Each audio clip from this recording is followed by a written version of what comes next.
നമ്മൾ ചിന്തിക്കേണ്ട ഒരു കാര്യം, അമേരിക്കയിൽ അയാളെ കുറ്റവിമുക്തനാക്കി. ഇന്ത്യൻ ആക്രമണത്തെ പറ്റി അയാൾക്ക് കുറ്റമൊന്നുമില്ല, കുറ്റവിമുക്തനാക്കി. നേരെ മറിച്ച് അതേ കുറ്റത്തിന് ഇന്ത്യയിൽ ചെല്ലുമ്പോൾ എന്തും സംഭവിക്കാം. കാരണം ഇന്ത്യയെ ആക്രമിച്ചു എന്ന് പറഞ്ഞാൽ അതൊരു വലിയ കുറ്റമാണ്.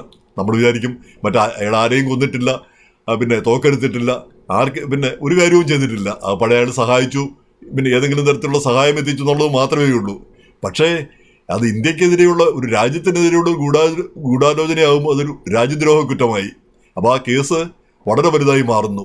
ഇവിടെ ആണെങ്കിൽ ഒരു ഗൂഢാലോചന കേസ്, അത് പിന്നെ ഒഴിവാക്കപ്പെട്ട ഒരു കുറ്റമാണ്, വിമുക്തനാക്കപ്പെട്ടതാണ്. അപ്പോൾ ആ ടെറിട്ടറി രാജ്യം മാറുമ്പോഴത്തേക്ക് അത് കുറ്റകൃത്യത്തിൻ്റെ ആ ഗൗരവം വ്യത്യാസപ്പെടുന്നു. എന്തായാലും പിന്നെ ഇന്ത്യൻ കോടതികളിൽ നിന്ന് അയാൾക്ക് നീതി ലഭിക്കുമെന്നും, പക്ഷെ നീതി ലഭിച്ചാൽ കൂടി ഒരു രാജ്യദ്രോഹ കുറ്റത്തിന് പിന്നെ നമ്മുടെ രാജ്യത്ത് ആനുകൂല്യങ്ങൾ ഒരു ദയാപൂർവം പിന്നെ പരിഗണിക്കാനുള്ള സാധ്യത വളരെ കുറവാണ്. അയാൾ ചെയ്ത കുറച്ച് കാര്യങ്ങളാണ് ചെയ്തതെങ്കിൽ കൂടി കുറ്റം രാജ്യദ്രോഹമാണ്. കാരണം വലിയ കുറ്റമാണ്. അവിടാണ് അതിൻ്റെ ഒരു വ്യത്യാസം വന്നിരിക്കുന്നത്. അപ്പം എന്തായാലും അയാൾക്ക് നീതി ലഭിക്കട്ടെ. നമുക്ക് ഇത്രയും വർഷത്തിന് ശേഷം ഒരു പ്രതികാര മനസ്ഥിതിയല്ല, നീതി കിട്ടണം അയാൾക്ക്. നമ്മുടെ രാജ്യത്തിന് നീതി കിട്ടണം, അതുപോലെ തന്നെ അയാൾക്ക് നീതി കിട്ടിക്കോട്ടെ.